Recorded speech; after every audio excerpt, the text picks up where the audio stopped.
এই যে আরজিকর কাণ্ডে যে ঘটনাটা হয়ে গেল, এত দুঃখের ব্যাপার, এত করুণ ব্যাপার, কিন্তু সমস্ত মানুষ এটাকে আন্দোলন এবং মজার মাধ্যম করে নিল।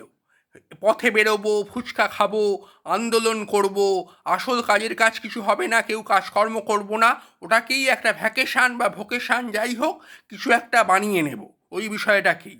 কিন্তু এই বিষয়টা যখন সিবিআই এর হাতে গেছিল, তখন আমার খুব দুঃখ হয়েছিল, কেননা অবশ্যই সিবিআই একজন রাজ্য সরকারের থেকেও কম্পিটেন্ট, কিন্তু এক্ষেত্রে কী হবে, ওদের সদর দপ্তর যেখানে সেখান থেকে আসছে এবং এখানকার সমস্ত ঘটনা বা ব্যাপার স্থানীয় প্রশাসনের পক্ষে বোঝাটাই সবচেয়ে সুন্দর, যে কোন জায়গাটায় কী ঘটনা কীভাবে ঘটেছে। তাদেরকে বিশ্বাস না করিয়ে গরু ডিঙিয়ে ঘাস খেতে গিয়ে যা ফল হলো তাই হলো। ওটা দেখুন, কি সাম্প্রতিককালে একটি ঘটনা ঘটে গেল, সেটি কিন্তু 62 দিনের মাথাতেই বিচার হয়েছে।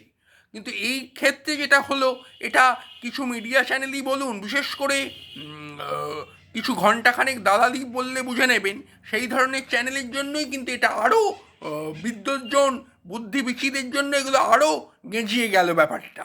এই ব্যাপারগুলো কিন্তু আপনারা মাথায় রাখবেন। আর অসহায়কে বিপদে না ফেলে তার যাতে উপকার হয় সেই দিকগুলো মাথায় রাখবেন। এগুলো নিয়ে তো সবাই এটাকে রাজনীতি করে ফেললো না।